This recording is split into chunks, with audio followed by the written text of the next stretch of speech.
बिस्मिल्लाहिर्रहमानिर्रहीम। आज हम जिस रेमेडी को डिस्कस करने जा रहे हैं वो है क्रोटन पिग्लियम। क्रोटन पिग्लियम, जिसका common name croton oil seed, इसको क्रोटन ऑयल सीड भी कहते हैं। बड़े सगीर पाक व हिंद में यानी इंडिया और पाकिस्तान में इसको जमाल गोटा कहा जाता है। अक्सर ये बड़ा फेमस नाम है, जमाल गोटा। क्रोटन टिक हमारी रेमेडी वेजिटेबल किंगडम से तल्लक रखती है। प्लांट किंगडम की मेडिसिन है। प्लांट किंगडम में ट्रेकियोफाइट्स यानी वैस्कुलर प्लांट और एंजियोस्पर्म यानी फ्लावरिंग प्लांट है। क्रोटन टिग एक फ्लावरिंग प्लांट है। इसकी फैमिली खानदान यूफोर्बिएसी प्लांट किंगडम है और इसकी फैमिली का नाम है यूफोर्बिएसी।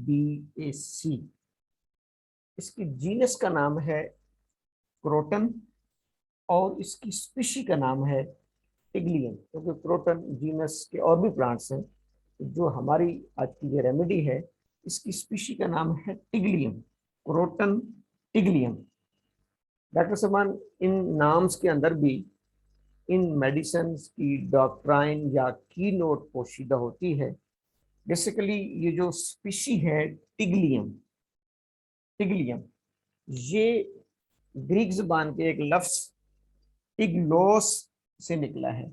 ग्रीक जुबान का लफ्ज है टिग्लोस, जिससे ये स्पीशी बनी है टिग्लियम। टिग्लोस को इंग्लिश में डायरिया कहते हैं, जैसे हम उर्दू में इसहाल या पेचस कह सकते हैं, इसहाल। टिग्लोस। अब यूं हमें याद रहेगा कि क्रोटन जो हमारे मटीरियल मेडिका में क्रोटन टिग के नाम से मशहूर है। पूरा नाम इसके टिग्लियम, जिसको हम क्रोटन टिग कहते हैं। टिग इसकी स्पीशीज को फार्मासिस्ट ने शुरू से नाम बॉटनी को रिकमेंड किया था, क्योंकि ज़माने कदीम से ये बतौर हर्बल मेडिसिन इस्तेमाल होती रही है और इसको हर्बल में यानी क्रूड फार्म में एंटी कॉन्स्टिपेशन, कॉन्स्टिपेशन को ब्रेक करने के लिए, कॉन्स्टिपेशन को तोड़ने के लिए एज ए परगेटिव यूज किया जाता था, एज ए परगेटिव ड्रग। तो वहां से इसका नाम टिग्लियम रखा गया। तो वो पौधा, वो प्लांट जिसके ऑयल को या जिसकी केमिकल कॉन्स्टिट्यूएंट्स को इनटेक करने से क्या होता है, डायरिया हो जाता है, परगेशन होती है। It acts as a purgative remedy. अब इसी थ्योरी को, इसी कॉन्सेप्ट को ज़हन में रखते हुए, इसी बेस पर डॉक्टर हानीमैन ने इस रेमेडी को होम्योपैथिक सिस्टम में इंट्रोड्यूस कराया और as a dynamized form, potentized form, dilution में। क्योंकि होम्योपैथिक फिलॉसफी का कंसेप्ट है सिमिलिया सिमिलिबस के ओरिएंटेड के लाइक्स के और लाइक्स। तो चूंकि क्रूड में ये as a herbal remedy diarrhoea को काज करती है, डायरिया को जारी करती है, तो होम्योपैथी में इसको पोटेंटाइज करके, इसको डायनामाइज करके अगेंस्ट द डायरिया यानी डायरिया को रोकने के लिए, डायरिया की सिम्टम्स को सबसाइड करने के लिए, डायरिया को क्योर करने के लिए इसको होम्योपैथी में डॉक्टर हनीमैन ने इंट्रोड्यूस कराया एज ए रेमेडी। सोरा इसका मियाज़मेटिक बैकग्राउंड है, सोरा, और it is very very short acting remedy, यानी बहुत अक्यूट और शॉर्ट एक्टिंग रेमेडी है। शॉर्ट एक्टिंग का मतलब ये होता है कि हम इसको फ्रीक्वेंटली रिपीट कर सकते हैं। इसका थर्मल रिलेशनशिप एम्बी थर्मल, नया लफ्ज है एम्बी थर्मल। यानी हमारी कुछ मेडिसिन हार्ट होती हैं, कुछ हमारी मेडिसिन कोल्ड होती हैं।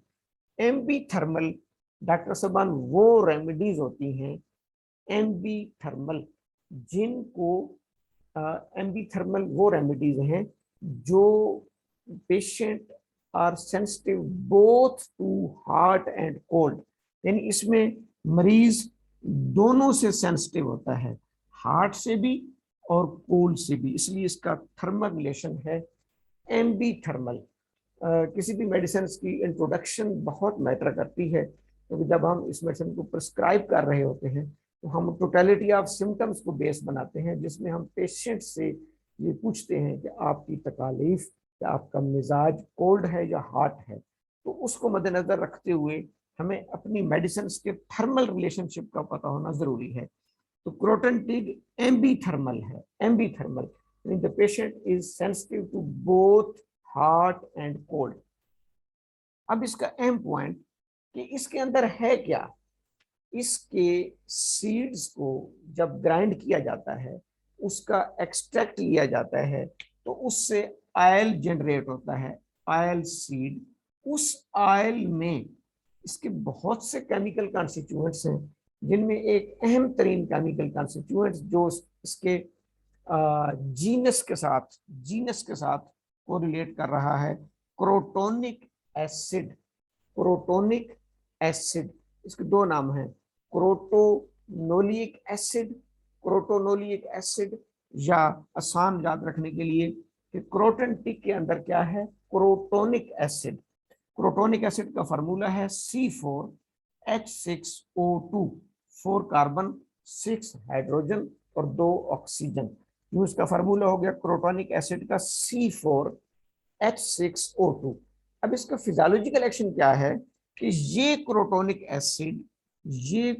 एसिड जब क्रूड फॉर्म में बॉडी के अंदर दाखिल होता है, बॉडी इसको इनटेक करती है क्रूड फॉर्म में, तो ये जीआईटी में जाता है, यानी इसोफेगस से स्टमक, स्टमक से स्मॉल इंटेस्टाइन, और फिर स्मॉल इंटेस्टाइन से लार्ज इंटेस्टाइन। अब जैसे हमें पता है कि लार्ज इंटेस्टाइन के 3 पोर्शन होते हैं, असेंडिंग कोलन, ट्रांसवर्स कोलन और डिसेंडिंग कोलन। तो बिलखुसूस लार्ज इंटेस्टाइन के कोलन पर इसका केमिकल, इसका फिजियोलॉजिकल एक्शन होता है कोलन पर, क्रोटोनिक एसिड का। और कोलन के ऊपर जो छोटे छोटे विलाई हैं, सेल्स हैं, जो स्टूल के एक्स्ट्रा वाटर को एब्जॉर्ब कर लेते हैं, स्टूल में से जो एक्स्ट्रा पानी होता है उसको ये कोलन एब्जॉर्ब करते हैं। अब क्रोटोनिक एसिड क्या करता है, उन इंटेस्टाइनल विलाई को इरोड कर देता है, वॉश आउट कर देता है, जिससे कोलन की वाटर को एब्जॉर्ब करने की कैपेसिटी मुतासर होती है, नंबर 1। नंबर 2, फिर इसका दूसरा इम्पैक्ट ये होता है कि कोलन के अंदर पेरिस्टाल्टिक मूवमेंट तेज हो जाती है, फास्ट हो जाती है। जो हमें स्टूल पास होता है बबल मूवमेंट्स, जिनको बबल मूवमेंट्स कहा जाता है, वो रूटीन में स्लो होती हैं, इसलिए हमें 24 आवर्स या 48 आवर्स में भी एक स्टूल नॉर्मल पास हो सकता है।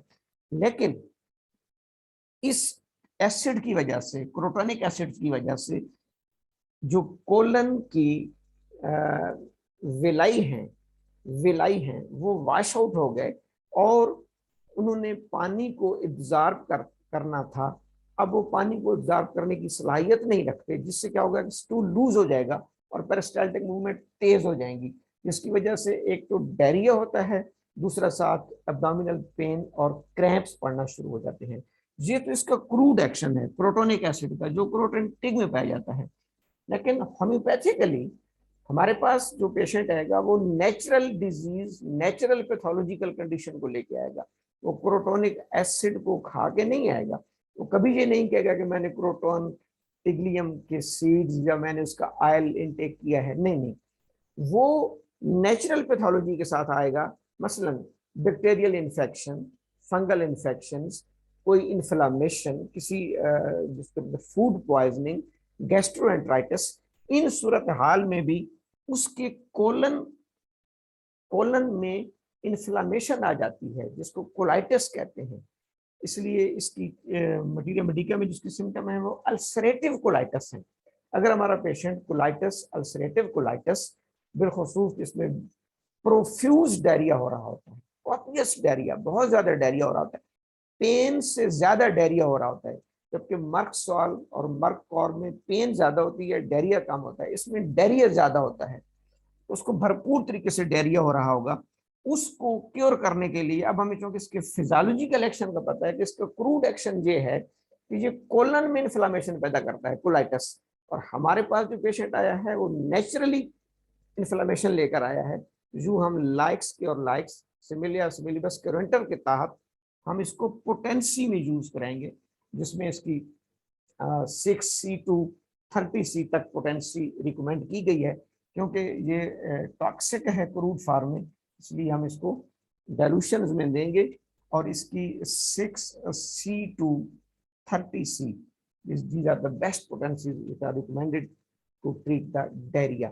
अब अगर हम होम्योपैथिकली इसकी की नोट्स पे बात करें, तो इसमें एक और बड़ी की नोट है जो मौजूदा सीजन, जो भी गर्मी का सीजन चल रहा है, drinking cold water when overheated. जब भी मरीज ओवरहीटेड होता है, शदीद गर्मी लगती है, तो ठंडा पानी पीता है। Drinking cold water when overheated causes complete loss of voice। Cold water पिएगा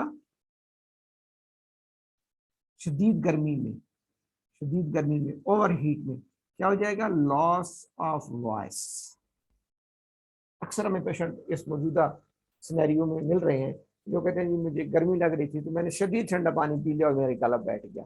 ये इसकी कीनोट सिम्टम है, drinking cold water when overheated causes complete loss of voice। वैसे तो आर्सेनिक एल्बम में भी है, लेकिन उसमें मरीज किसी वक्त भी ठंडा पानी पिएगा, चाहे वो ठंडी जगह में बैठा हुआ है, तो वो सर्दियों में भी ठंडा पानी पिएगा तो उसका गला बैठ जाएगा या आवाज खराब हो जाएगा। लेकिन इसमें drinking cold water when overheated, overheat होने के बाद मरीज जब ठंडा पानी पिएगा तो उसका गला बैठ जाएगा। फीलिंग ऑफ एंजाइटी, और इसके अलावा सबसे इसकी जो कीनोट सिम्टम्स है वो दो सिस्टम्स के साथ इसकी अफिनिटी है। एक तो हो गई जीआईटी यानी गैस्ट्रोइंटेस्टाइनल ट्रैक्ट, और उसमें कोलन के साथ, जिसमें कोलाइटिस, और रिजल्ट क्या निकलता है? डायरिया, प्रोफ्यूज और कॉपियस डायरिया, बहुत ज्यादा मिकदार में। अब इसमें मटीरियल मेडिकल लिखते हैं जी copious watery stools with much urging. बहुत ज्यादा मरीज को अर्जिंग हो रही होती है, बहुत ज्यादा अर्जिंग, बार बार स्टूल पास करने की हाजत। Always forcibly short out with gargling in intestines, और उसको अपनी आंतों के अंदर क्या महसूस होगा? गर्गलिंग साउंड महसूस होंगे। ये इसकी की नोट लामते हैं।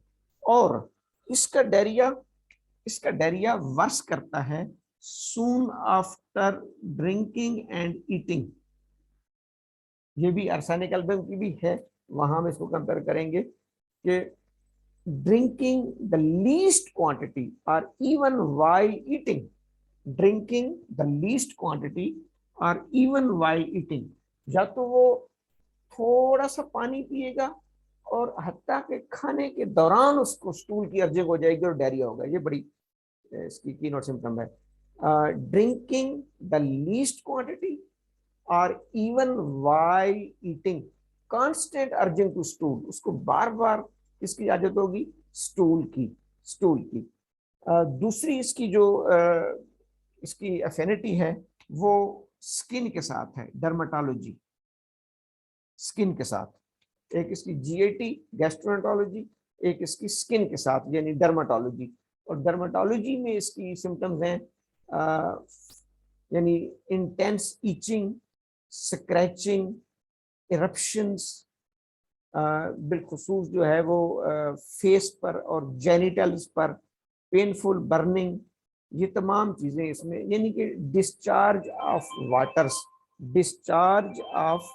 वाटर्स, ये सारी चीजें इसमें जो है वो आ रही होती हैं। दो इसकी अहम सिस्टम हो गए, एक गैस्ट्रोएंटरोलॉजी और एक डर्मेटोलॉजी, यानी एक जीएटी और जीएटी की बिलखुसूस कोलन पर और एक स्किन पर। तो इन दोनों पर इसके असरात हैं। पोटेंसी रिकमेंडेड इसकी क्या है 6C to 30C। अगर मैं उसको मुख्तसर करूं, ये प्लांट किंगडम है, एंजियोस्पर्म प्लांट है, यूफोर्बिएसी इसकी फैमिली है। डॉक्टर हानीमैन ने इसको प्रूव किया, शॉर्ट एक्टिंग रेमेडी है, यानी sensitive to both hot and cold. Protonic acid इसका केमिकल कॉन्स्टिट्यूएंट्स है, और बॉडी में इसके असरात गैस्ट्रोएंट्रोलॉजी पर और डर्माटोलॉजी पर आते हैं। गैस्ट्रोएंट्रोलॉजी पर बिलखसूस कोलन, कोलन की इन्फ्लामेशन, कोलाइटिस, अल्सरेटिव कोलाइटिस। तो हमारे पास जो भी इन्फेक्शियस कॉलन की इन्फेक्शन या कॉलन की इन्फ्लामेशन, जीआईटी की इन्फ्लामेशन का पेशेंट आएगा जिसमें ये वाली लामात होंगी, उसको हम ये मेडिसिन प्रिस्क्राइब करेंगे। थैंक यू, अस्सलाम।